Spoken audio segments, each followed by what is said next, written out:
What's up, gamers? We're live with episode 4 of TalkGG, and this has also been kind of a strange one for us. We've been sitting here talking for a while, actually, but now we're finally gone and live here, and I think I have you unmuted as well. So hello, Dave. What's up, Defur? Feels weird since we've been talking, but today know, right? it's the 14th of June, and we're live with episode 4 here. Today we're going to talk about, on the esports section, we're going to talk about RNG and esports and what that kind of means for the industry itself and the games that they employ. Later on, which is kind of more of a, I guess, newsworthy topic, is that this week has been the first week where I guess we were supposed to have E3, but we don't. We have an online event instead, and that's been broken up into several parts called the Summer Game Fest. Yeah, and so this week we've had the first ones that included the presentation by Sony, which revealed the PlayStation 5, and we also had a PC gaming show yesterday, along with Guerrilla Collective, who has been doing it for 3 days in a row, which we'll watch just before this stream went live. But first, before we start anything, I also want to like to mention it's been a really cool thing. I don't know if you actually got this, Dave, but yeah, going off on the topic that we had in the beginning of the episode 3 with Black Lives Matters, there was this really cool bundle for racial justice and equality, which is on itch.io. I think you can I think you can still get it. They reached their goal, so they had an original goal of having like 1 million going to different kind of charities in America. Actually, yeah, it says here offer ends in 1 day and 12 hours. So if anyone sees that, either now or when the cast goes up, go immediately and check that out, because it's insane. Well, if you're listening to this later, yeah. Probably not. Hopefully if I get it up soon enough. But it's basically I think right now it's like more than 1,600 games for $5 minimum. So that's insane. Yeah, the more you give, more for charity as well. So it's a great thing that I recommend anyone checking out. Hopefully they'll have something more, because they had an original goal of 1 million and now they're at 6.5 million. So I think they've done a great job getting the word out there. So just wanted to mention that before we get started with the cast today. So let's just jump right into it with topic number 1, which is RNG in esports. And I think this topic was something that I think when we were kind of thinking of ideas for topics to bring up on the cast, one of the news that kind of got circulated around in the esports scene was not directly related to RNG, but it made me think of it, which was the incident, quote unquote, in the Fortnite esports scene, where one player had been getting, I think he got a warning, I don't know if he got disqualified or banned, but for targeting another specific player in the next round of the tournament. So in Fortnite you have randomized kind of flying paths, loot spots, and kind of everyone is doing everything pretty randomly. Like in the case of you don't know what is going to happen for each game. Of course, everyone has their assigned loot spots, which is like, you know, commonly this team will go to this area and loot. And that's what this player used for their advantage, is that, oh, they knew that that player was going to be there, so they immediately went there to target them. I think they actually failed. Like, he didn't actually kill him, but he went for it because it was just, you know, not what in the ordinary, so maybe he didn't know the loot spots and everything. But this entire event made me think about kind of, in general, how I guess the last 3 iterations, or the last 3 new genres of esports, have had a layer of RNG, which, if you don't know, the abbreviation is random number generator, something that is just not exact every time you play it. And the last 3 new esports genres, I guess, has been it's been auto battlers, battle royales, and was that MOBAs, which has been like the trends that have been going on for several MOBAs years. are over, man. Yeah, MOBAs are over. What? Yeah, no, and we have some people here in chat too, so hello to you, everyone there. But yeah, so I'm just kind of wondering, like, because it made me think that when this event came up, I hadn't really thought about it, but then I realized, like, the all the new genres of esports has a level of RNG to them, and if this was made by games in Japan, or like Japanese game developers, I would say that this is a Japanese game developer problem.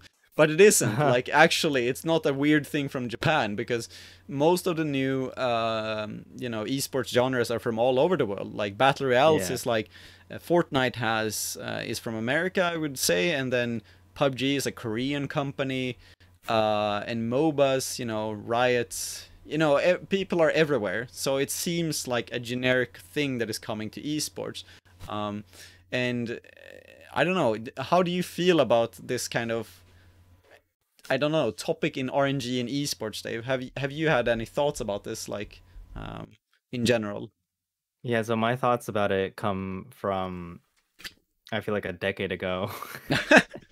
All of my knowledge is from a decade ago. Okay. No, but like, this discussion actually happened before regarding like games kind of like StarCraft 2, because one thing that people praised Brood War for was the fact that like all of your damage values are like static, and you know, based on certain modifiers. So like, for example, you know, you got a guy with a gun, a marine, standing on low ground shooting you know, someone else on high ground. There was a mechanic in the game that said that, oh, you have like you have reduced damage because it's accounting for like missing, right? Like, high ground has advantage over low ground. So by that virtue, your damage value goes down. I believe that's how it works. Yeah. But as time has gone on, games like RTS games, especially real-time strategy, they've incorporated kind of probability calculators into them instead. And so like I used to play a game I really liked called Dawn of War, and I played like all the expansions. But yeah, the way they calculated damage was really weird to me, because it would be like you have a bolter and it does between 21 to 35 damage. And I'm like, what is that supposed to mean? Like, you hover over the guy and it says 21 to 35. And then the problem is, depending on armor values, and then like if you have cover or not, and like where you're positioned, modify that as well.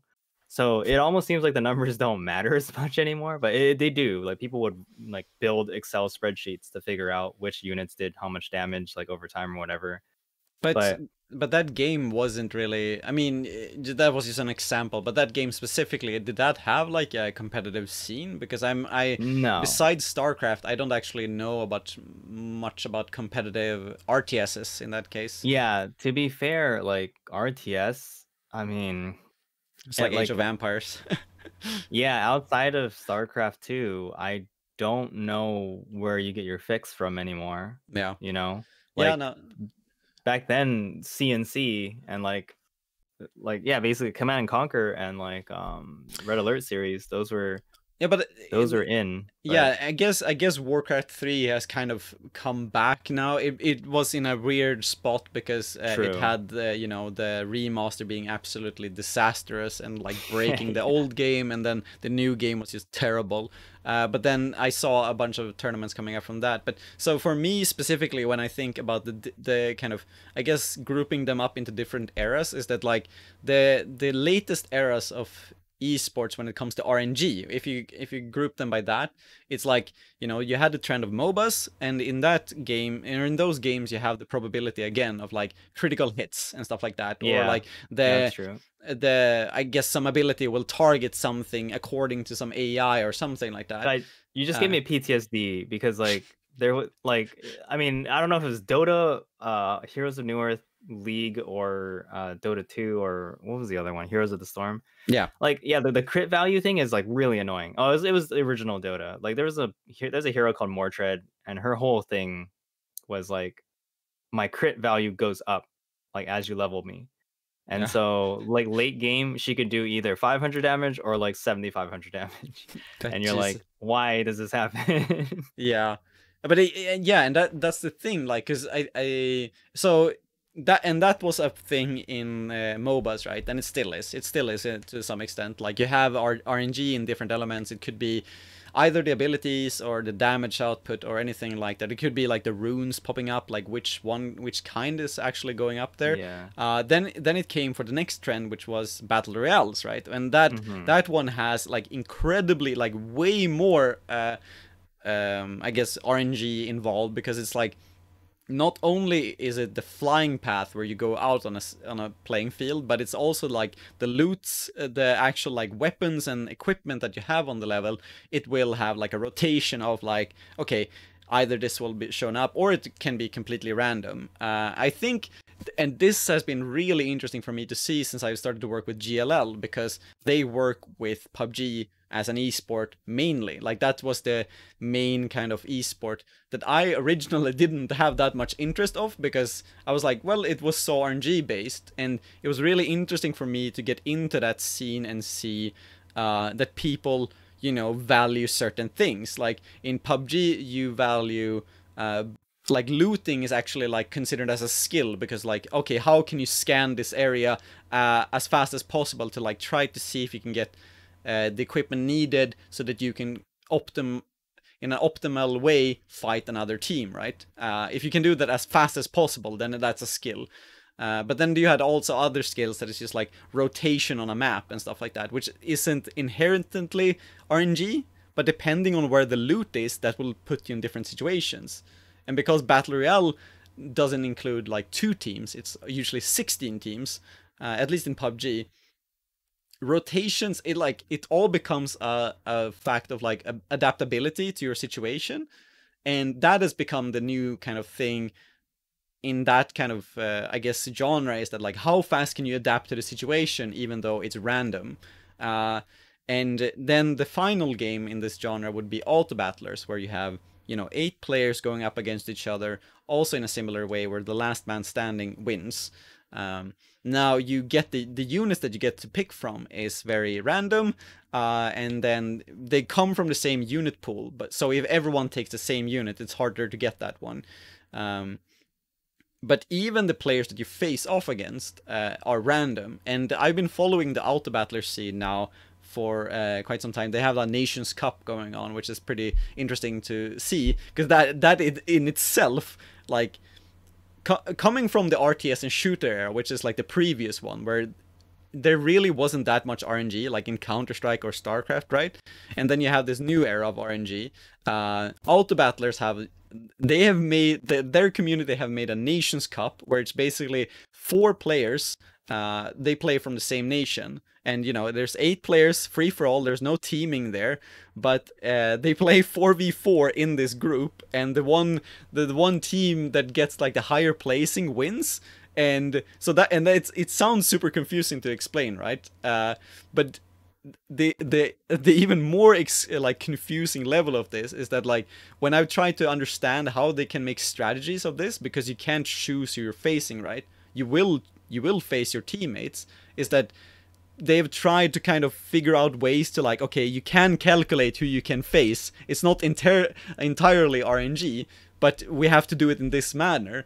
And like, the more I think about this, it's almost feeling like the entire scene is like tunnel visioning onto like, okay, how can I adapt to RNG, instead of asking the question is like, is this actually fun?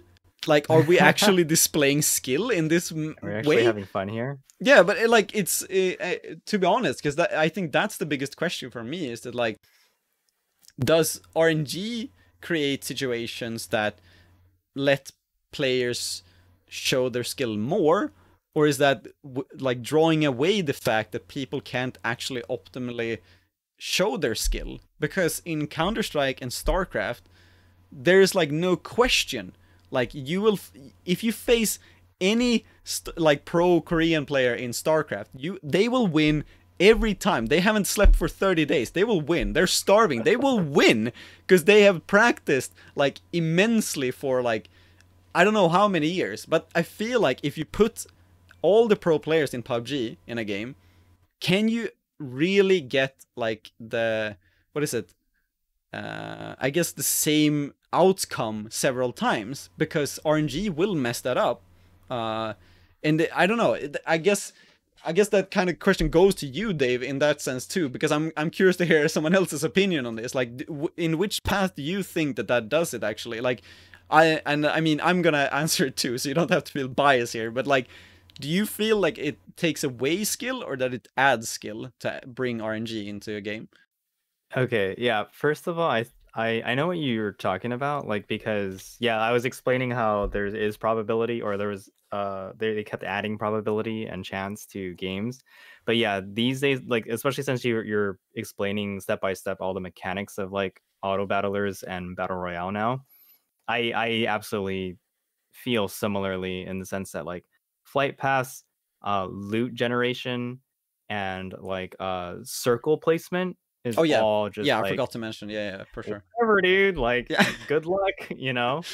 yeah. Um, and with auto battlers, because I'm not so familiar with them, but I did watch you play before, and you just explained that it's like 8 people, and even if you tried to do a team setup, it's a free for all. So if anything, you're just kind of going like, what does this remind me of? It's like sports do this, where it's like gymnastics or whatever, where like you all individually do your own thing, but then your placement kind of Yeah, gives yeah. you That's points or whatever. yeah, that's very true. Yeah. Yeah. So like, so do I think it takes away skill? Yes. I don't think there's any way to like sugarcoat it, right? Because um I mean, I feel like we talked about this way back. I think it might have been in the hidden episode or whatever, about like Yeah, Valorant or something like that. Like, the RNG aspect of new games is really good for casual gamers, right? Like, part of the whole thing about building out the industry is getting more people to play the games. So stuff like that really lends to accessibility. But when it comes to like the heavily competitive scene, I can see why.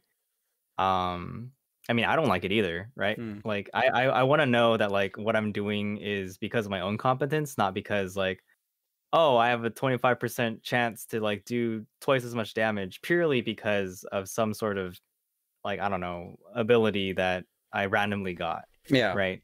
Like, it makes me feel better, true, Mm. but then if I got paid a lot of money to play this game, I can see myself getting super mad Yeah. that like, I've studied this game for like thousands of hours, and then like one dude gets a lucky shot on me, and I'm Yeah. like, this is BS, I right? mean, So just imagine it if it would happen in fucking sports, right? Like, you have a hockey game and a guy is like, "Yeah, I have like 0.5% chance of getting a critical hit when I shoot," and then it's just like yeah, the puck will just go from like 0 to like 1,000 miles per hour to just like, oh, I just touch it and then it's like, phew, like blows a fire through the fucking stage, and everyone's like, "Oh well, yeah. that's just what I do." It's like, what the fuck? Like, how It can you have that?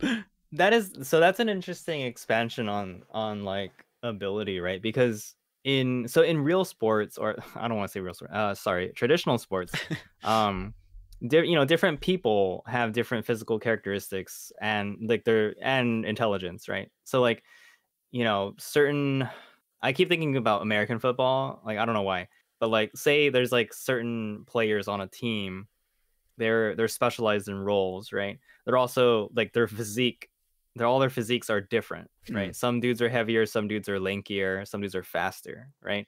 In video games, generally, like from a mechanic standpoint, I feel like, you know, roles and players are locked a certain way, but what differentiates them is your actual skill in translating like your own intelligence and physical movements to your character, right? So that's like, that's an abstraction already, right? But I feel like that's kind of like what do you call it, an attempt to account for, you know, the differences in real life versus like the virtual world, right? It doesn't work out the same because, you know, like LeBron James, you know, he's a famous basketball player, he's a giant, but like you getting a 0.05% chance to crit for like 10x is not exactly, you know, representing that properly, right? If anything, you're just making it wild.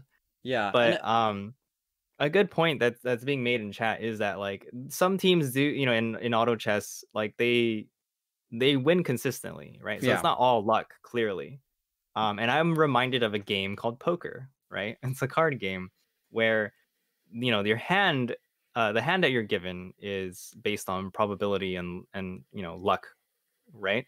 But how you play it is up to your individual skill, right? And if anything, like, you know, master poker players say you don't play, I don't know what the saying is, like, but you're basically not playing the cards, you're playing the people around you. Like that's the whole point, right? I mean, I feel, and I do think that is a good point too, because that's the thing that I've also been kind of looking at and wondering, starting like working in GLL and working in esports, kind of seeing the different results in both PUBG and auto chess, but also now, you know, Apex, is that you do kind of have consistent players. And I mean, that happens in auto chess, just the regular tournaments as well, that I think it's I would want to say that it's a player called Obito, who is from Ukraine, I think, and I think he's been in the top 3 like so many times over like a couple of months, and it's just like, it makes me wonder if like, am I the weird one? Am I the one that is just like,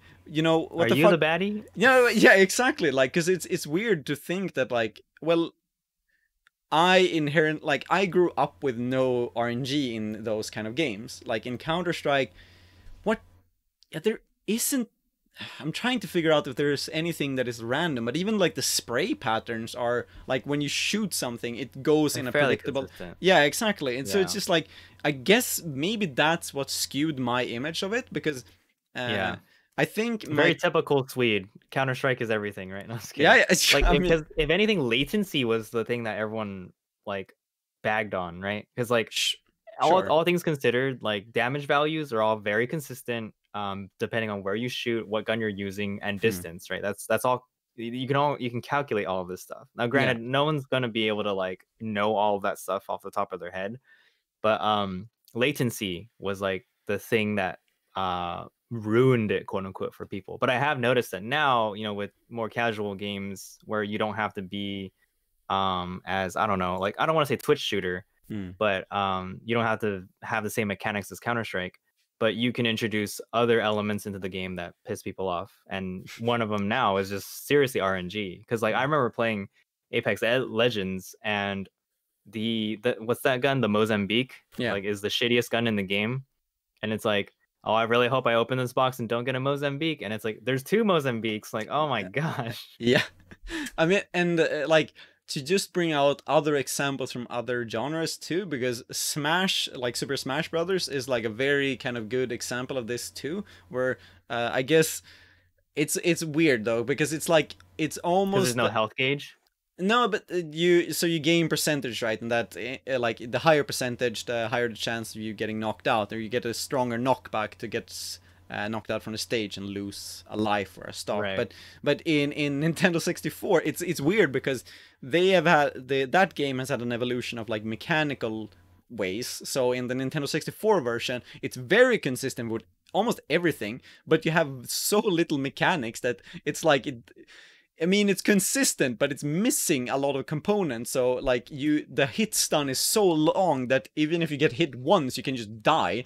And like, but then they added stuff in melee, which kind of, you know, delved into these like quote unquote like glitches with like wave dashing, like you can break the game so you can like move faster pretty much. That wasn't originally intended, at least. And then in that game they did, you know, there is the random factor of like the good example of this is like you can play as Game and Watch, right? And if you do a down B, you have like one, it will hit you with a hammer and it will show a number 1 to 9. I love that shit, dude. Yeah, and so if you get a 9, it was infuriating. Yeah, if you get a 9, you insta kill the other person. But if you get a 1, I don't really remember what you get. Well, for you do like no damage.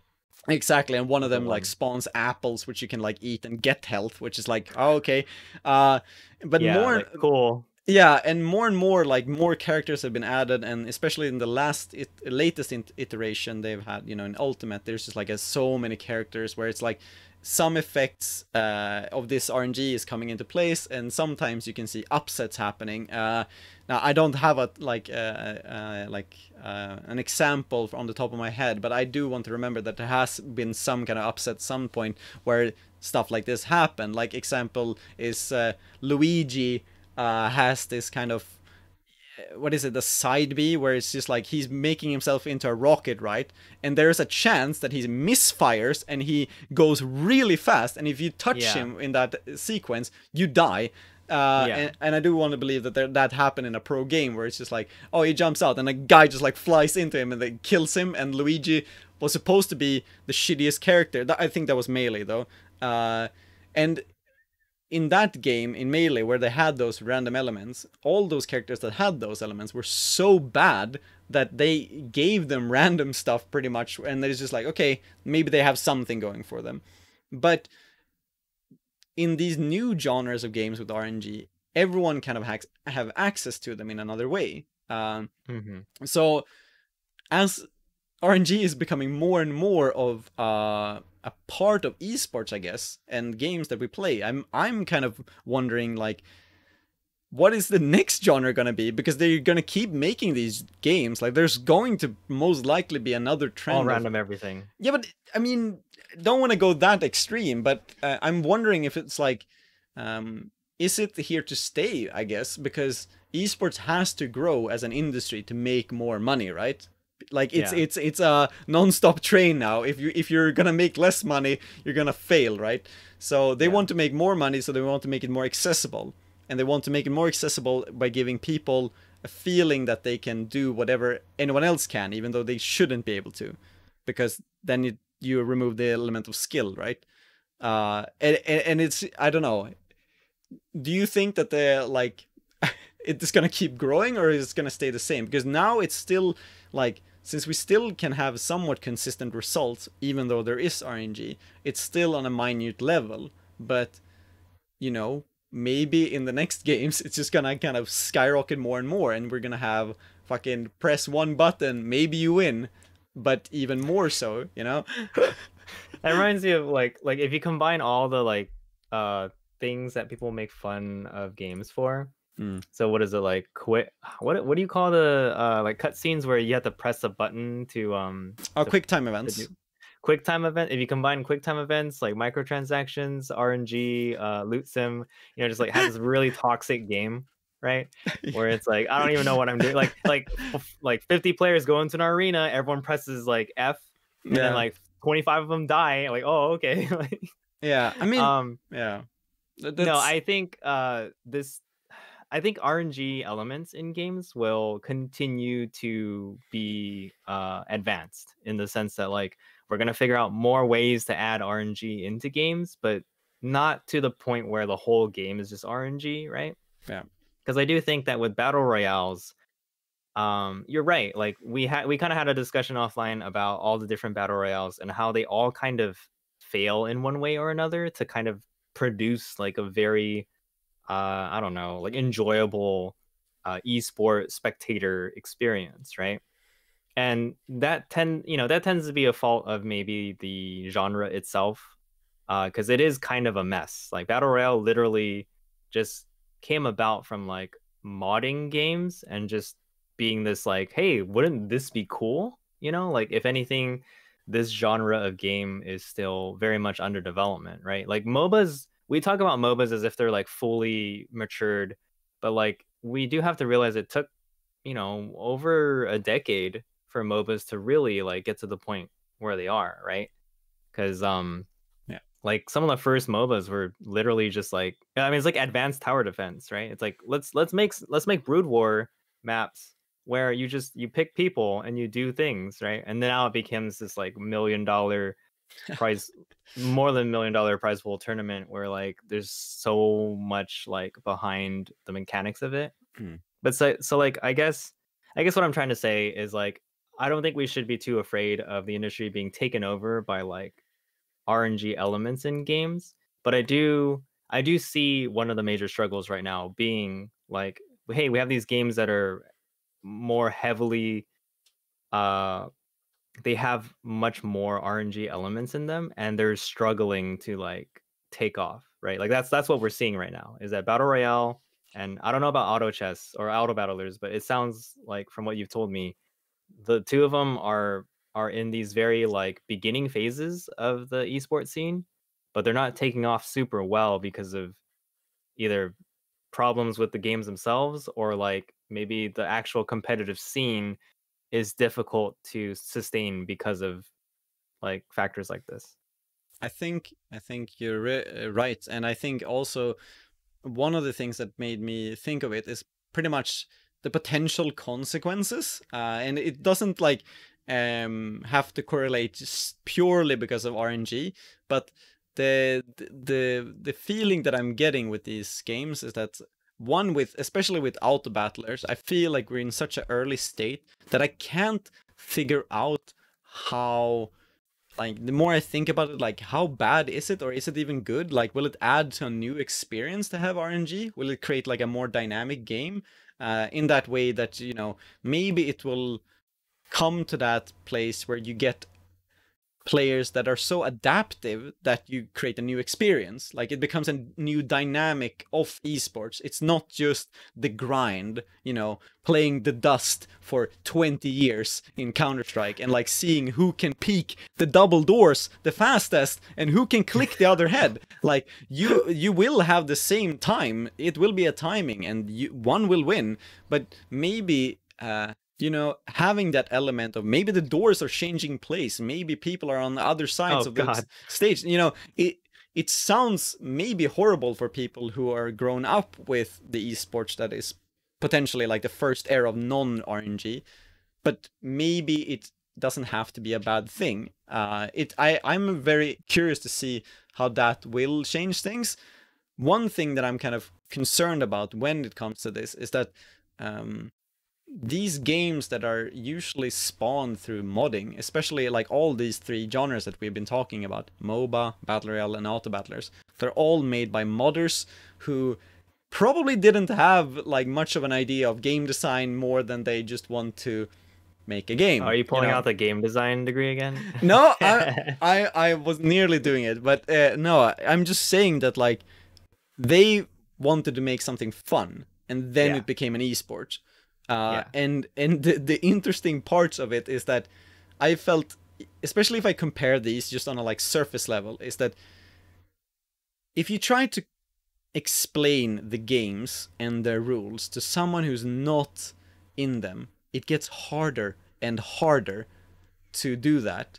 In MOBAs, like you said, it took it like a decade for it to mature, but it's also because the companies forced people to understand this arbitrary rule set of like, oh, you begin in one corner, you have these amount of towers, there's like spawning shit, and then you have like an economy in the background. It's like, and then meanwhile sports has like the guy punches the other guy, if the guy lies down the other guy wins. Like, okay, cool, I can watch that. And then meanwhile in esports it's like, okay, there's an entire like area of forest here. There's gonna come a circle in at some point. They're like, what the fuck? Why is there a circle? Don't think about that. Anyways, there's gonna come a loot crate out there. It might be something cool in it. It's like, okay, cool, I guess. And then in Auto Battlers, it's just like, where do you fucking begin to explain it? It's like, there's probability for pretty much everything you can click on in the entire game. You're like, sweet, so where do I begin? Just have fun, man. It's like, oh, great. How do you explain that? Like, and this rule set that came from Nations Cup now with this, like, 4 versus 4 players, and, like, they're not in the same team, but they're fighting against and with each other.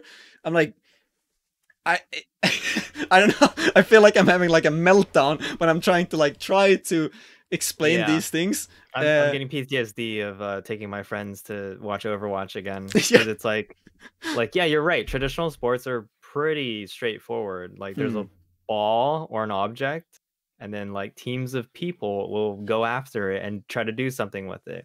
Now, to be fair, like the rule sets of like traditional sports can get pretty complicated, right? And they have been modified over time. But yeah, realistically, like mechanically, like people, like human beings, courts, fields, like goals and stuff like that haven't changed that much, right? Whereas in games, it's like, hey, we added a patch, and now like the 5 characters out of 25 are broken now. Like, oh, okay. But I think what I was trying to get to with this is that, like, I don't know if I lost my point just as I was about to say it. But I think in general, it's interesting to see this kind of a new kind of games rise in esports, and then you start to compare the ones that have RNG to the ones that don't. If you compare, like, we don't have to talk about only StarCraft and Counter-Strike as the old genre, but talk about like Rocket League for a sense. Like, if you try to present that as an esports, it's just like cars, ball, goal, and you're like, great, I got it. Where's the score? It's up in the top. The one who has a higher number wins. Cool, great. Like, I'm gonna watch that. And I was just thinking about Rocket League too. Yeah, and it's the same thing in fighting games, and those can have like RNG. I guess it's mostly in Smash. I would actually consider it compared to like Tekken or Street Fighter, but because in those it's just like the health bar, and then it's when the health bar is 0, the other guy wins. It's like, great, I know what to look at. But it's like it becomes almost like a point of contention of balance of like, do you force people, like the average person who doesn't know anything, do you force them to learn this language of RNG and complicated rule sets? Or do you, like, I don't know, it feels like it's going to be even more clear in the future when you have these. That's a good point. Yeah, so another game that's been mentioned, or another genre that's been mentioned in chat, and one that I just thought about is trading card games, right?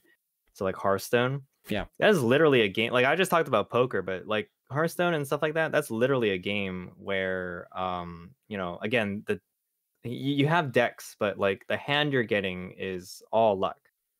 It's all probability, right? And then what you do with it is the skill based part of it. And I feel like that's not too hard to explain to someone, but what is hard to explain to someone is all the abilities, what the cards do, the context behind it, right?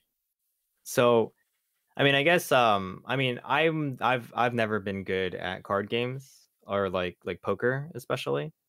But I know that if someone teaches me, like, hey, this, these are the values, this is why you want these cards more, these are the what do you call it? You call them a suite. These are the hands you want, right? Yeah. I'm like, okay, I can understand that, right? And so, like, similarly with something like, like, let's talk Magic the Gathering, right? That's like legitimately a non-digital. I don't know if they have a digital version now. They might, but Magic the Gathering is literally, the problem is, it's also pay to win or whatever, because if you buy all the best cards, then like you're better off.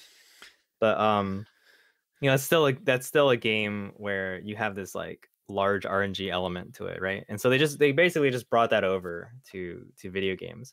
But the issue still is the context behind it, right? Like you have to know, like for the longest time I would watch people play. I'm like, I don't have no idea what you guys are doing. Like, I played Yu-Gi-Oh! How about that, right? Or like Pokemon cards, right? And it's like, okay, so like, you build your deck on like these colors, and like these different like monsters have different values. Like, you just have to learn it, right? Like that's honestly just inherent in it, right?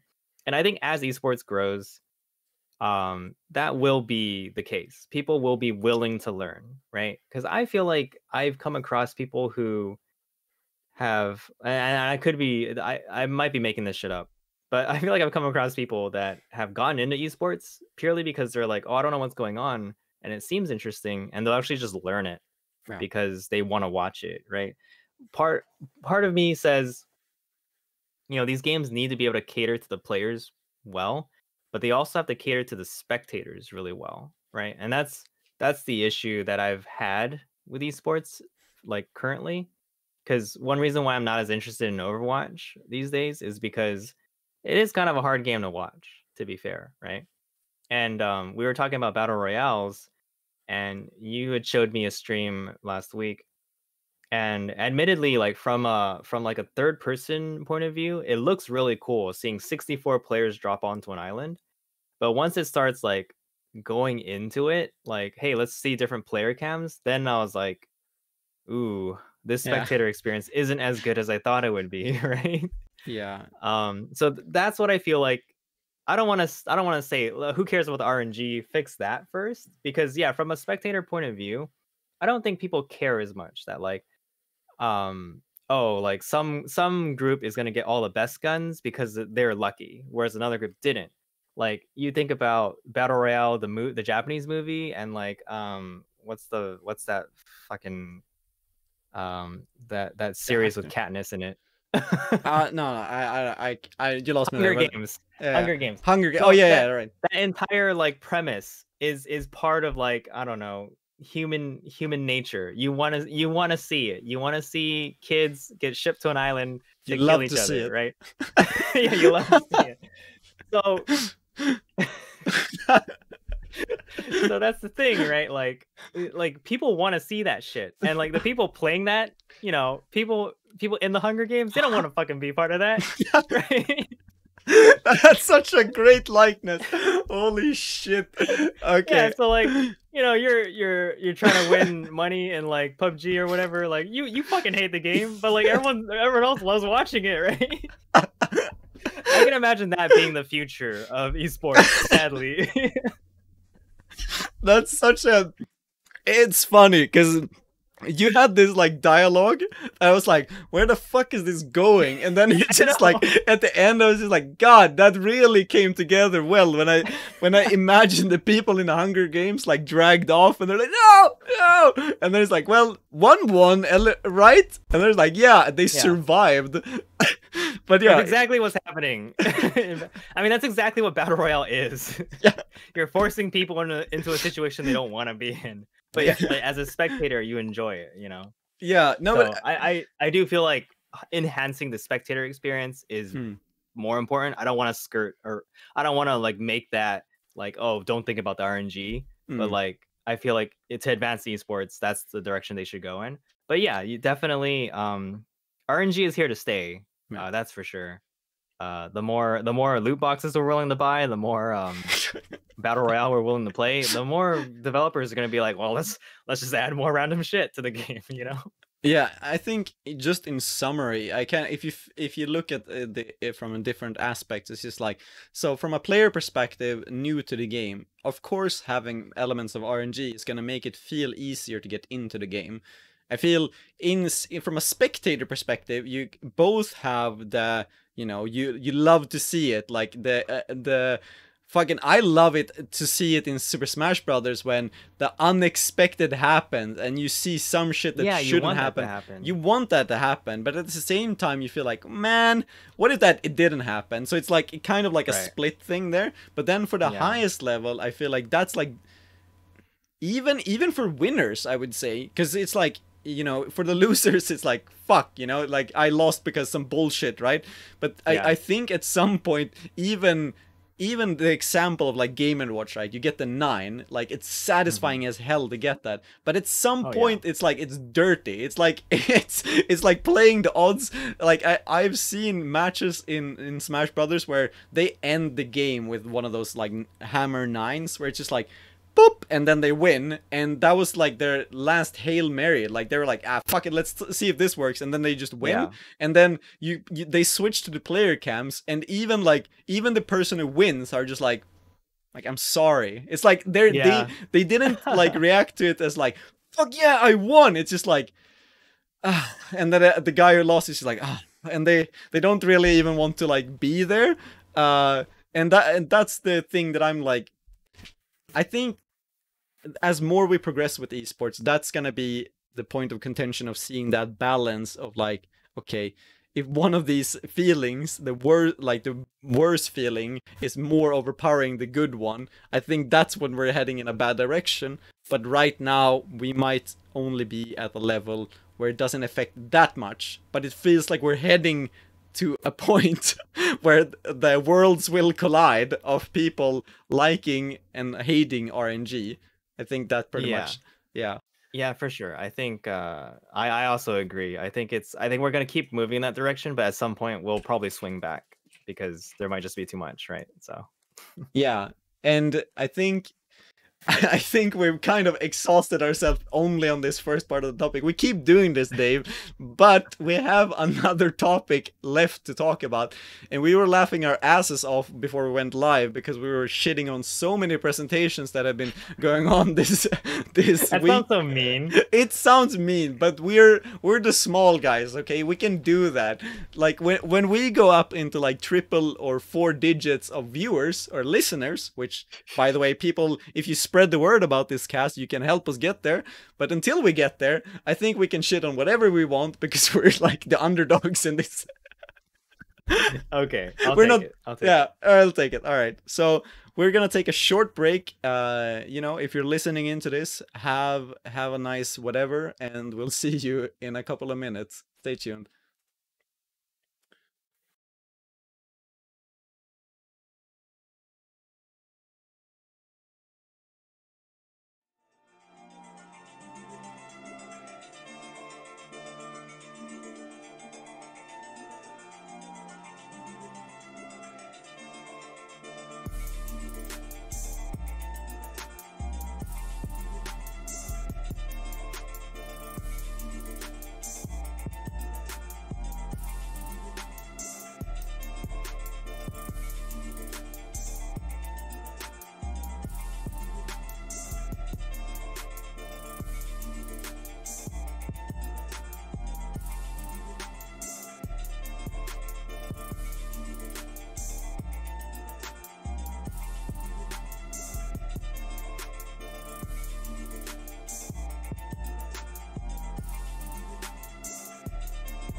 And we're back with topic number 2 of the evening. We're going to be talking about some events that has been happening this week in terms of the gaming industry. Now, normally, if it wasn't during a pandemic, this would be the time of when E3 would take place, which is the biggest, pretty much the biggest kind of presentation of games in the world, and that wasn't that didn't happen this year, and instead we've had I almost wanted to say an onslaught of presentations, but we've had a split up version of it instead, where the main companies, the big AAA companies like Sony and Microsoft, they're having their own presentations on their own streams, and then we've also seen the PC games show was yesterday as well, which I want to say that is by IGN, but someone feel free to correct me on that.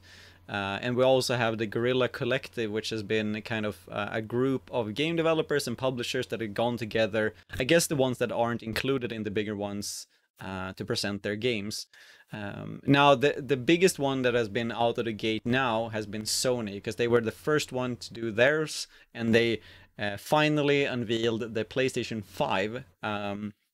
And I actually didn't catch this live, because that was when I was streaming Valorant like an idiot. I saw that after it happened. I was like, oh shit, something's actually going on. Damn. Oh yeah, dude. I think one of these days, like this past week, you were streaming something, and I think they were announcing either PS5 or something else, and I was just like, oh man, should I just like leave his stream? But yeah, and I didn't realize until afterwards that I was like, that was happening. That was actually really silly. I think it was this Friday. So during that presentation, and screw you, Dave, if you left my stream. I didn't. Wait, you were either playing Valorant or Black Mesa, but yeah. No, I stayed in your stream. I had a different stream open. It was someone else watching like the PS5 reveal, but I had it on mute. That's fine. And so yeah, I just realized that was happening. You know, I was like, oh yeah.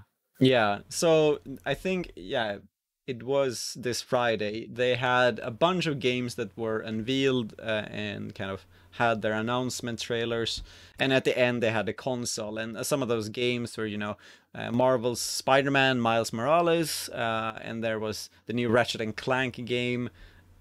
Just looking through all of the list here, there was a lot of different kind of unexpected ones. They finally showed gameplay of Ghostwire Tokyo, which had like a very interesting presentation last year when we had people live. That was one thing that we were talking about, was we had I can't remember her name, the Japanese kind of game director that came onto stage and was very cute, and everyone liked her and that game. But then now when the gameplay came out and she's no longer there, maybe the opinion has kind of shifted a bit. No one cares anymore. Yeah. But yeah, there was a lot of different games. The new Resident Evil 8, which is Village, was also revealed, and the new Horizon game was also shown. So was there, like, looking through this list, Dave, was there anything that kind of stood out to you, or because I don't even know, like, if you your opinion on the consoles, to be honest. That's kind of first time I'm realizing this. Like, we've only been talking about PC games, and it's just like, shit, wait, this is actually not PC games. Yeah, okay, three things. Number one, Kat had mentioned a good thing. Like, I should have redeemed my points to make you react to the PS5 reveal while you streamed. That would have been good. Number two, it's funny for the visual version of this podcast. You can tell that you have a browser window like on top of your like Discord overlay, because like your mouse shows up on my face. And it's been like doing that for like the whole show, and I was like, wait a minute, why is this mouse on my face? And number three, I admittedly, yeah, I'm not super interested in consoles. So it was kind of like, wait a minute, are we actually going to talk about this? I was going to be like, yeah, PC Master Race and all that, right? But like, to be fair, like, I still think they're interesting, right? Like, I still like games in general. It's just that I haven't owned a console since the Wii. So it's been a while. It's been like over a decade, right? Yeah. But I still like hearing about what comes out to consoles, especially since they kind of lead the way now when it comes to game development.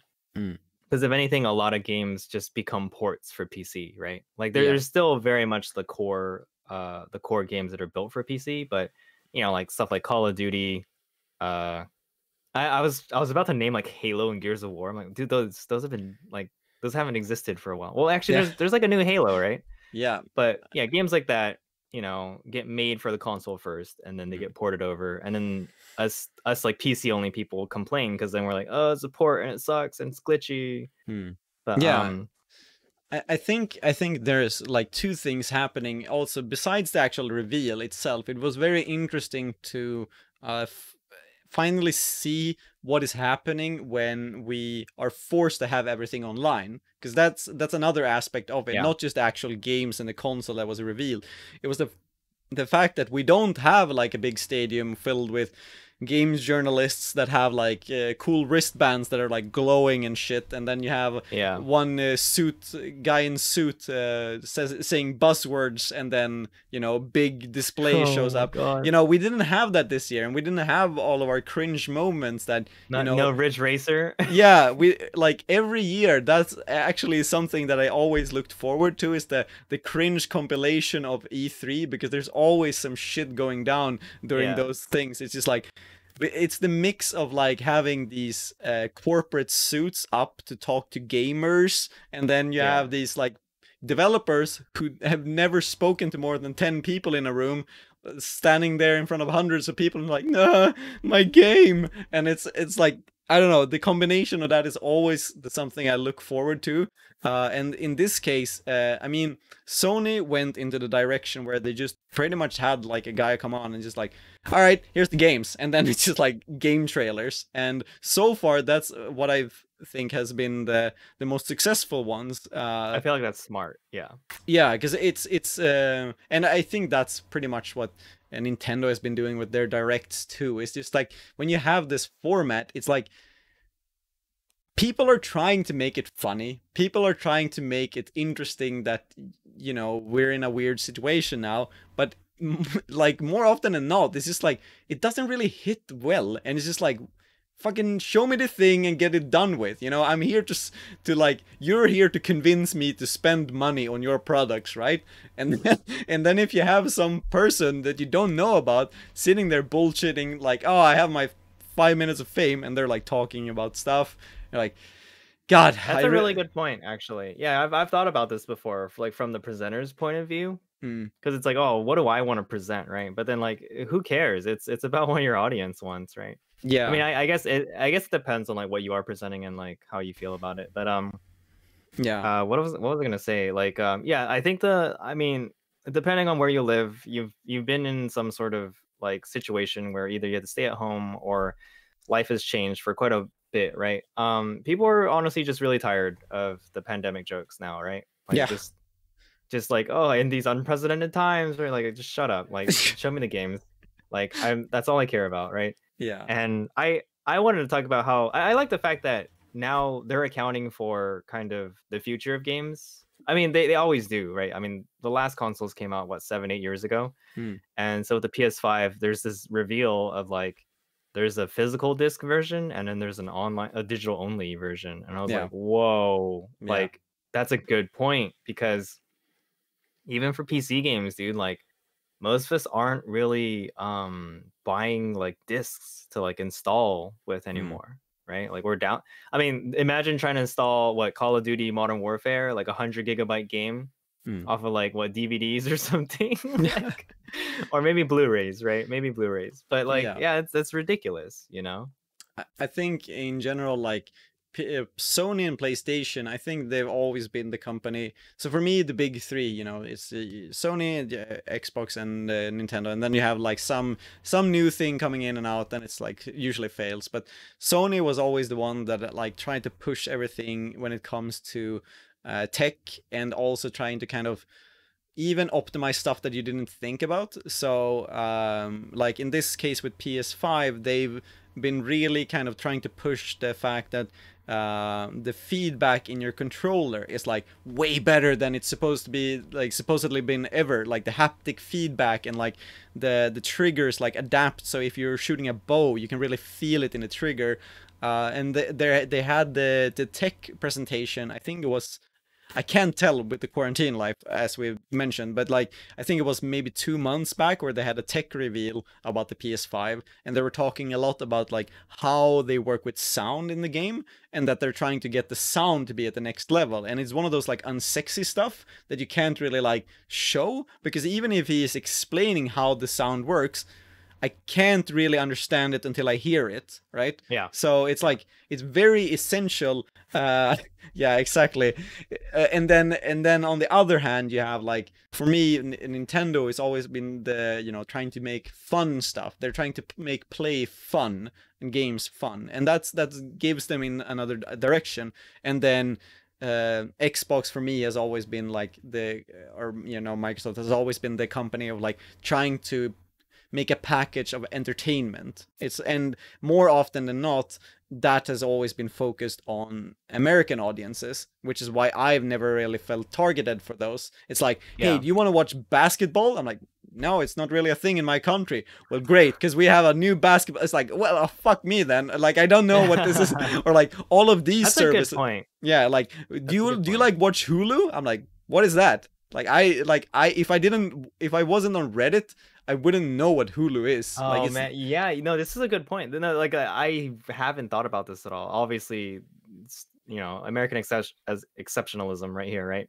Yeah. But like, yeah, it reminds me of how the Xbox never caught on in Japan, and it's like, well, clearly because Sony is a Japanese company and PlayStation is made for like the Japanese people first, if anything, right?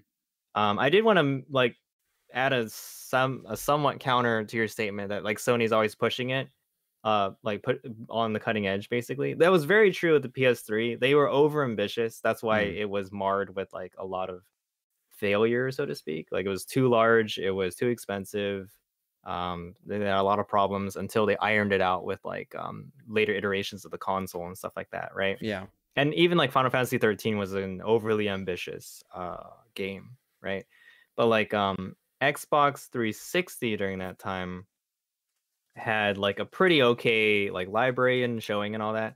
They just had the Ring of Death stuff, right? Yeah. And then like the next generation, I felt like was really interesting because it felt like PS3 launched really poorly and 360 launched really well, and over time they kind of normalized and it was like whatever. But like when it came to PS4 versus Xbox One, the impressions of the presentations were very different.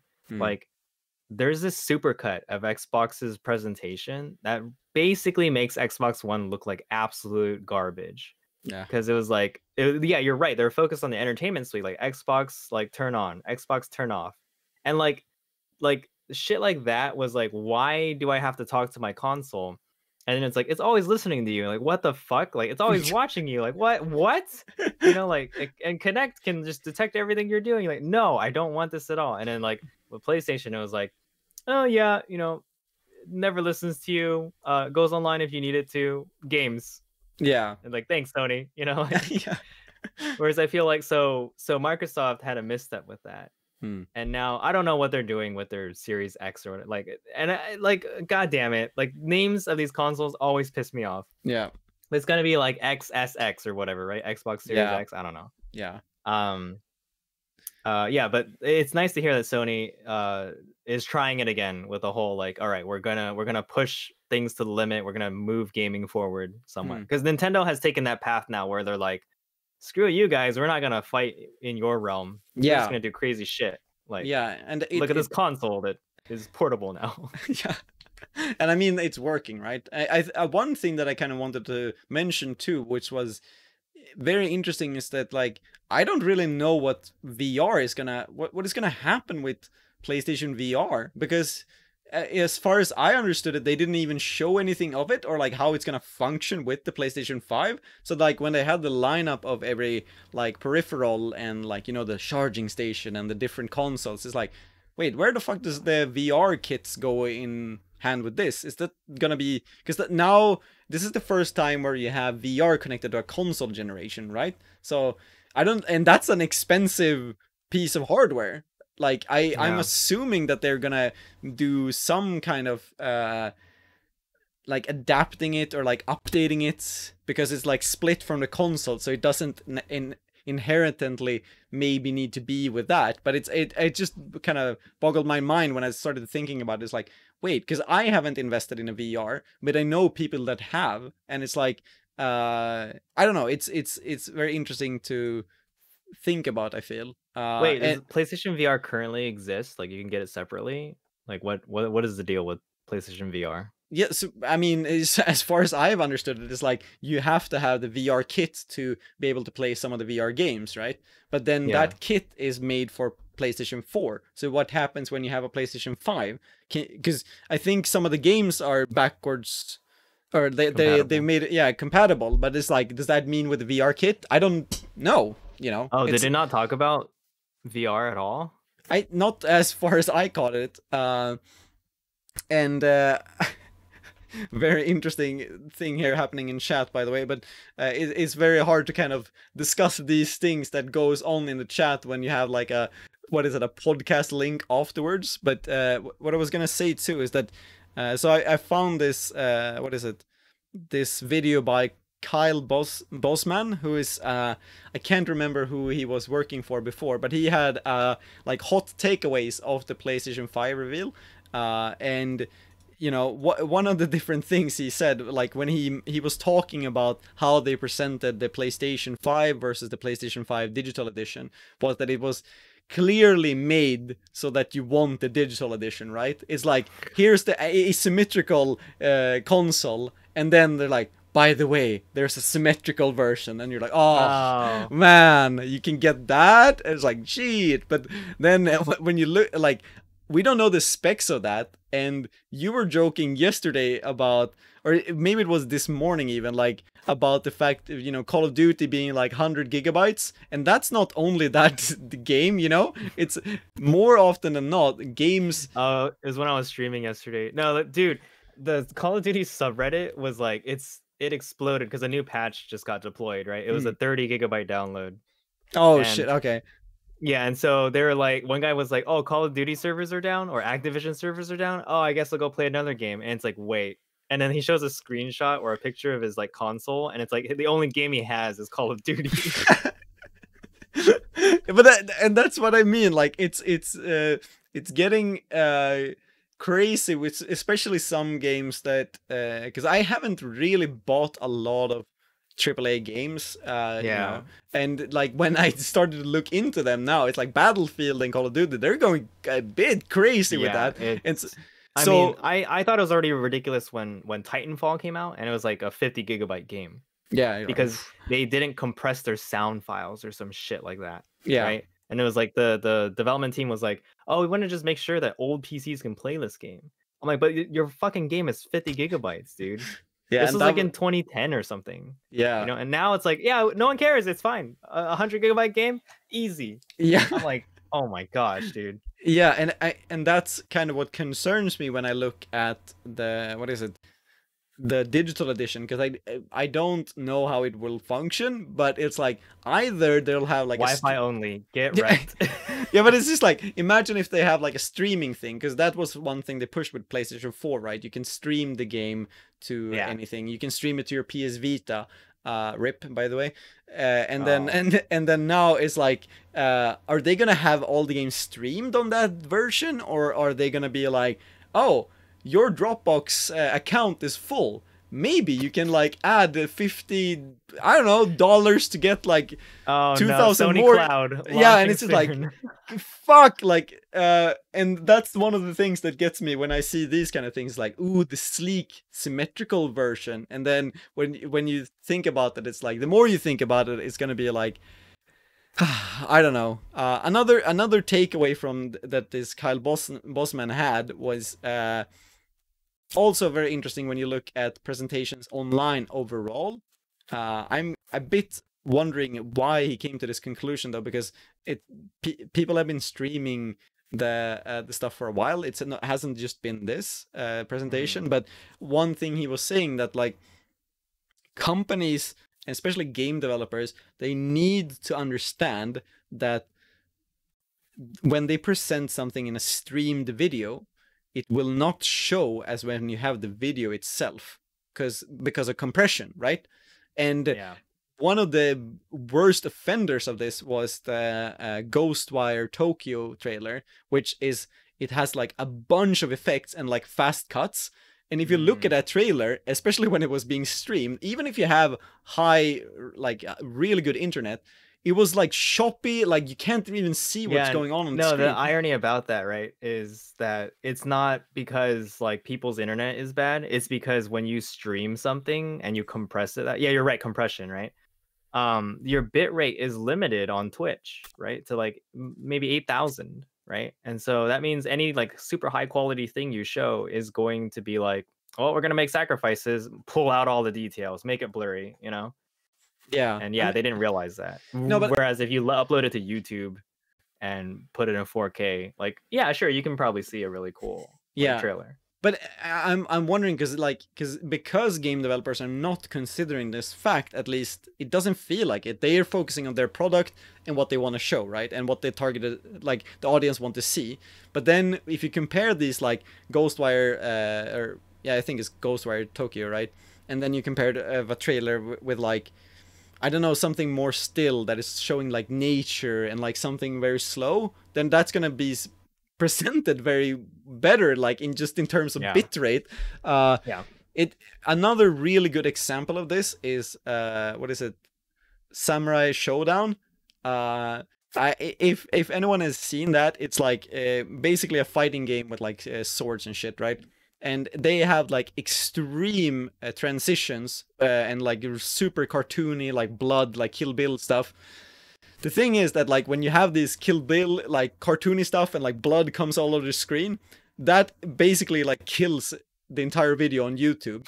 Like, so whenever they've had a release trailer of like, oh, we have a new character, look at their special final attack, and then when it shows like, what is happening? I can't see. It looks probably perfect when you're playing it on your console, but in the presentation itself, it's like, God fucking damn it! Now I don't know what's ironic, happening. Dude. Yeah, because like, I mean that hinders you know, creative ability when it comes to like, oh, we want to make a cool looking game, right? But you can't when you show it off to everyone, it just looks like crap. Yeah, you're like, oh, okay. But that's like, I mean, yeah, that's I don't know how to overcome that challenge.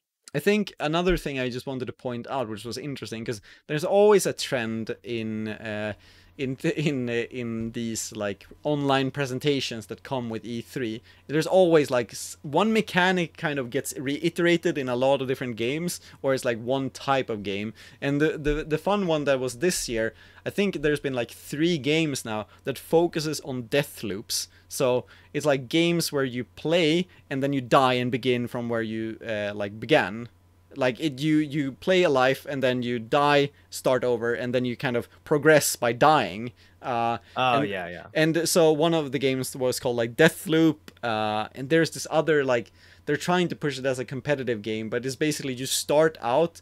It's like the time paradox shooter, where you go into the middle and then you have an arena, you try to kill each other, and then you go back to the beginning, and then you have like another one of these rounds, and in the end you have like 10 versions of you fighting 10 versions of them, like in a time paradox thing. And it's the most confusing, convoluted mechanic that is like, I don't know, some of the trends that catches on is just like, oh cool, but this one is very much like, I don't know, I just don't understand it. Fan of Dark Souls and Sekiro and stuff like that. Yeah, exactly. And another one that was kind of funny that we mentioned when we were like before we went live was the fact that I think there's been a couple of skateboarding games now, and I think okay, see the bird skateboarding game at least has birds in it, so like that's that's a unique part of it, right? But it was funny because I think those games that, because obviously Tony Hawk is coming out, which is the original one, which is kind of going to like destroy all of them. And the funny part is that there was this like void of like, oh, we haven't had a Tony Hawk game in years, and the developers like, hey, we can do that. And they're like, they sit there, work on that game for years, and they're like, fucking finally, let's release this. And then Tony Hawk comes and just like slaps them in their face, and they're like, no, I'm gonna destroy it. Yeah, exactly. And I don't know, that was also kind of funny. So if we were to summarize our experience with summer games or like some of these presentations, like the PS5 ones seem pretty well polished. I mean, yeah, there were some problems clearly.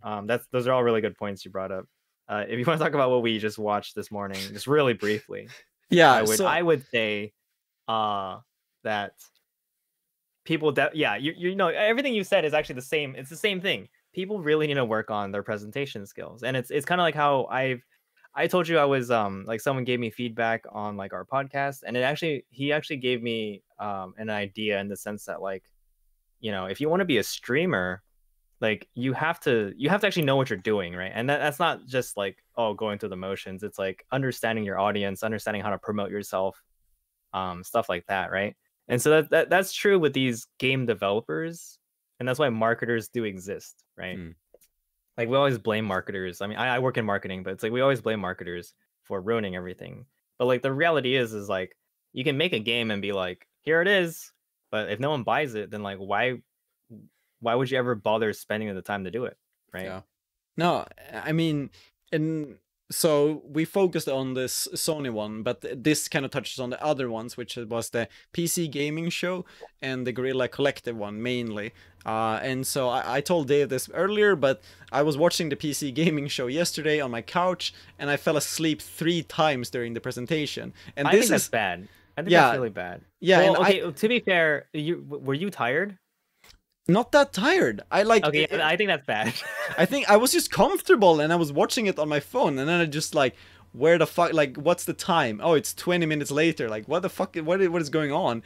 And like the funny thing was the presenters, Day9 and Frankie, was both people that I enjoy like listening to. Day9 has been one of like the people I've looked up to in esports, and Frankie has been like a presenter in esports events. But then it's just like it was the whole pacing. So it was just like Day9 sits on a couch and he has this like wacky robot that he's talking to, and that's cracking like some cringe joke, and then okay, back to you, Frankie. And then Frankie has a Zoom call with like a random developer who's talking for 10 minutes.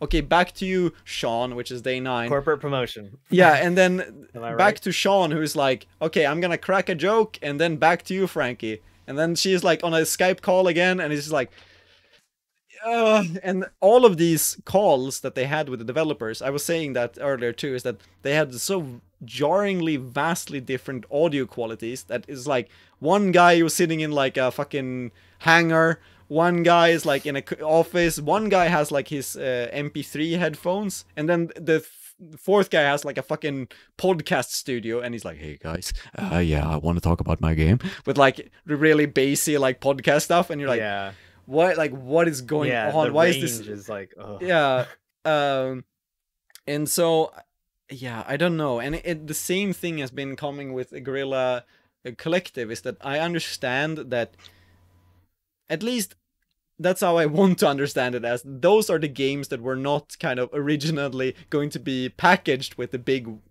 like Sony, Microsoft, or Nintendo, right? So they're like, fuck it, we'll have our own show with blackjacks and hookers. And there's like, okay, but wait a minute, like how many people are you gonna fit there? Well, we don't have any presenters, so let's pack in 60 games. It's like, which games? Yes. And then they have all of the games showcased, and it's just like, some of the games that we were looking at before we started this stream, is just like, it looks like a student game. Like, what the fuck? Yeah, half the time you're saying it looks like a student made this.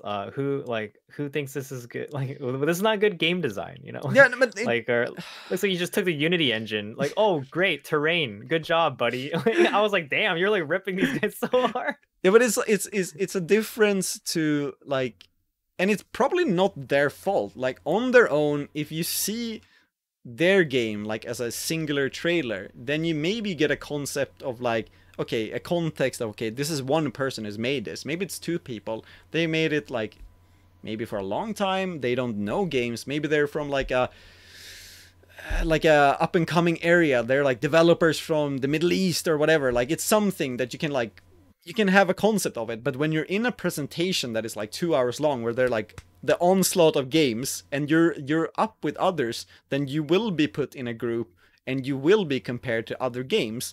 So I'd like, there's this yeah, the variance in the games was really wild. Like Yeah. to be fair, I know what you're talking about. Like, because some of them look like, hey, I work on this project like 3 hours a day for the past 2 years or whatever, and then some of them are like borderline AAA studio looking game, and you're Yeah. just like, why is there such a discrepancy between all Yeah. these games? I think it's just it's kind of conflicting feeling that, because they were mentioning this apart, some parts of the Guerrilla Collective show was that, you know, this is a showcase of games from people in all shapes and colors, and just like they are pushing this kind of like, you know, they want to show every types of game, but they have to be sure what they show too. So there's this conflicting feeling within me that is like, of course people are gonna need to get their voices heard. There's obviously like some games are being shown more than others. Maybe that's not the right thing, but it's hard to see them like with the kind of perspective that you have today. If you put them next to each other, then some of them are gonna get hate for it instead. So a good example of this was in the PC gaming show. So apparently, if I understood it correctly, was that people were expecting Bloodborne to be announced there. That like Bloodborne is coming to PC, right? If I understood it correctly, was that they forgot to put the trailer in the stream, and they're like, fucking shit. And then so people were like, okay, it's coming at the end, like sorry, I'm gonna start over. So Bloodborne was expected to be, and then there was another game that was similar to Bloodborne, an indie game, right? They forgot to show the indie game trailer in the stream, right? And people were expecting Bloodborne, like, oh shit, when is it coming? Is it gonna come in the end? And then it didn't come in the end. But when they uploaded the entirety of the stream, they put this game that was similar to Bloodborne at the end. So people were like, oh shit, they added something to the stream. It's Bloodborne. And then it's like, no, it's just a random indie game that was kind of similar aesthetically. And people were like, fuck this game. Like, this is a shit game. And there's just like, oh, well, that, you know, thanks, presenters. Like, now you just kind of directed them to that game just because of how you structured the presentation. So I think that was the most obvious part about these presentations, is that while people have switched to online, I don't think there's been any more thought behind the fact that, like, what is that effect? Like, what is that effect in terms of presentation? You can't just show more games. That is not going to have the same effect. And I don't think there's been too much thought put into the structure of the games. They've just like, fuck, it's online, put the games in, go. And that's to be fair, you know, I think a lot of industries have been suffering during this this pandemic stuff, right? Like, because the problem is moving everyone to work from home, moving schools to learning online. That was like done almost overnight, right? That's what it feels like for those industries. So like for the games industry to have, I mean, these events are planned long in advance, right? Like basically it's on a yearly cycle. Like last year they started planning for this year, right? But you know, in March or so, it's like, shut everything down. You're not, you know, your events are probably not going to happen. Some people hold on to hope, you know, they're like, please, the summer it's gonna be better, right? Yeah. And it's like, no, you're not gonna get to go to the LA Convention Center. You're not gonna be able to invite everyone over, blah blah blah, right? And so I'm sure they had to, like, you know, kind of impromptu come up with this stuff and reach out to all the developers and be like, hey, we're not going to be able to do the show in LA. Can you please send over something, right? And everyone has a different interpretation of what they need. So yeah, you're right. Like, I think that they definitely need to put a lot more work into it. But I understand why this year especially it was so difficult. Yeah. Because if anything, they're used to like TV broadcast and then just broadcasting that to a stream, right? But now that we're like all online, like, yeah, like can you like put on a show where all of your staff are in completely different regions? Yeah. And I think that's the final frontier. I don't know. That's like the next frontier when it comes to like presentation and online video, right? So yeah, I think the PC gaming, you're right, and I think the PC gaming show, they tried something with having Day 9 at this like weird room with like a robot, and they were trying to make this kind of funny thing of it, and in some cases he was standing in some kind of CGI like corridor or something, and then he was like, okay, see you guys, and then he like walks off into the distance, but it's like, if he takes another step, he's probably gonna walk into a wall, right? Because it's like, but it was like, you know, I like Day 9, so I have a bias against that. I was like, this is kind of funny shit, but everyone in chat was just hating on him. But they tried something there, and I think that that's a beginning, like, because you know, maybe this stuff will be happening again. Maybe we can do, you know, presentations real life. Maybe that's a privilege that we thought we could have in the future, but maybe this actually will come down to it again. I wanted to, before we kind of close out episode 2 now, because we've been going on for quite some time, I wanted to kind of bring up some highlights from the PlayStation presentation, which I really wanted to point out, which was that they it wasn't an announcement, but they brought up Little Devil Inside, which is a very, very good looking game from a small studio in South Korea, I believe. So I kickstarted them and that game for about 5 or 6 years ago. I believe that was before I moved to Japan even, so it feels like ages ago. Wow, yeah. And that game went from, I think it was just a couple of friends, to like a full-blown like mid-sized company and studio. So I've been following their updates, and I think they were like 2 to 4 people when they began, and now they're over 30 people, you know. And so it was really cool to see that, and it's a very kind of, it's like a Monster Hunter game. It's like, it's just very cute as well. It has a very unique style, so I recommend anyone to check that out. The other game that I actually got attached to a bit was Astros Playroom, which is a free game that is gonna be included with the console on start, which is basically the easiest way to explain it is that it is Sony's version of Mario. What is it? Like Mario 64. They're like using the all the things that this like little mascot Astro Robot can do to kind of showcase the functions and the mechanics of the console, like the haptic feedback and stuff like that.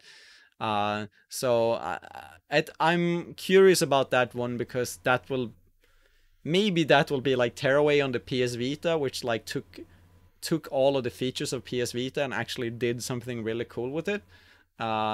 Unfortunately, other games didn't, because, you know, it's way too much work to put specific mechanics for a console. But I love those kind of showcases where they take the full depth of what they can do of a console and try to make something special of it. So those are the 2 ones I would definitely recommend people to check out. But yeah, I guess, unless you have any closing remarks, Dave, I think we're gonna sign off this episode. Anything else you want? Let's end the show with by answering this question. Oh yeah, the question in chat. Yeah. All right. You want me to read it out? Sure. Okay, I'm gonna go for it. All right. So thanks, Dark Sage. Sorry that we took a while to get to it, but in July, a game called Ghost of Tsushima comes out, and I'm very worried about it because it is based on Mongolia and the Mongols in general. Oh, as in the Mongol invasion of Japan. And I wonder what the developers are going to do. Are they going to go all out with them and give us what they truly were, or are they going to hold back and make them more cartoonish, like in Mulan? I ask this because I like historical games to be as close to real as you can get, but this is the one time it can all go wrong. I want them to go all out, but I know based on what occurred back then, it can end up going somewhere I am not sure most gamers want it to go. That's my major concern. Oh, okay. Yeah, because you're talking about like how, you know, the Mongol raids and shit were like, I mean, the Mongolians were like vicious, right? That's like the whole point, right? Like, when I saw this question in chat, I'm like, this was so unexpectedly specific about a certain game and topic that I was like, yeah. I do not know how to even go about answering this question. Well, yeah, the funny thing is, I actually like, I when I saw the trailer for Ghost of Tsushima, I was actually pretty excited. I know I have a friend who lived in Tsushima, so like he was teaching English there. And it's an island that is closer to South Korea than it is to Japan. Just funny facts, right? Yeah. But anyway, it looked really cool because it was like kind of like that samurai era. It was about it was kind of about like one of the stories of kamikaze, because the Mongols tried to invade, and if anything, the whole the what do you call it? The wind blew them away. Yeah. I don't know. The tornado, anyway. you mean? Here's the thing about historical games. I understand this argument. I understand this concern because people have said this about Total War, Three Kingdoms, and all of its other spin-offs or its other series. And you're never gonna get like a fully historically accurate game, right? Like it's still a game for a reason. Like if anything, if you want the most accurate retelling of everything, you're better off like going with the novels and the source materials, right? Yeah. But I don't know. I think the game is probably gonna do them justice. Like from what I saw, it looks pretty brutal. Like you have to duel some people. Like in the trailer I saw, you're a samurai. You run into this like middle-aged woman. You have to duel her. It looks like you kill her, but she doesn't die. And then what ends up happening is a shit ton of Mongols are surrounding you, and you got to go fight them, right? And yeah, just it looks like like it looks like the visuals of like say Sekiro. Where I was watching someone play Sekiro, and it's like, man, this is like, it's just like very like bloody and gory and gruesome. So I think they're going that route, but I don't know. I haven't been keeping up with its like development as of late. So who knows? Yeah, I think from my end, it's just that I am not well aware about this game or that game genre in general, but I think the important part is to kind of differentiate between the ones that tell the Hollywood story about something historical. Yeah, and they won't be like Disney's Mulan, the cartoon Mulan. Okay. Because everything they're like fake anyway. Yeah, I don't think it's gonna be. It'll be more close to the historically accurate Mongols than not. In my opinion. So I think it's how you go about kind of looking at that kind of game. Like if you want an experience that is not there, then it's it's gonna be shit, right? But then the concern about what kind of, if that pushes a narrative to kind of change people's perception about an historical event, then for sure that I think that's a valid concern if that is what is happening, because I don't know the history of this game. But unfortunately that's I guess the biggest thing that you can do in those certain cases is just like to actually call out the developers and like, hey, actually like contact them and ask them why they're doing that or why they're like portraying something in that sort of manner. I hope that they're not kind of destroying something sacred or anything like that when it comes to a retelling of a historic event. But that's as far as I can go with without knowing more about that specific topic. But very interesting question to end the episode with. I was not expecting that when I saw it in chat. I was like, what is this like wall of text that came in? Oh shit, this is actually like some actual serious questions. And but do appreciate that. And I think when we look to continue this show, as Kat also mentions in the chat about having a question section, that might be something we're going to implement, which might be fun. Absolutely. Yeah, might be fun for people to listen to afterwards as well, because this is, besides being on YouTube and Twitch, we're also on Spotify and Sounder. And the thing that you use, Dave, I can't remember what it's called, the app. Well, I use Pocket Cast, but that syndicates from like other things. So yeah. Anyways, we're gonna head to the outro of the cast here. And I think, right now we're on episode 4. I think we had to take a break last week, just kind of recuperate from not mashing these ones out every week.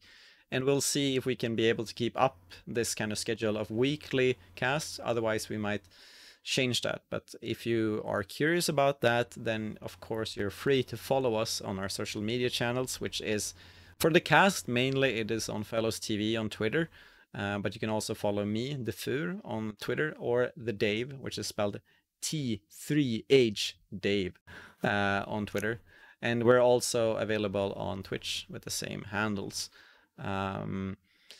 Yeah, I think that's gonna be it for this episode.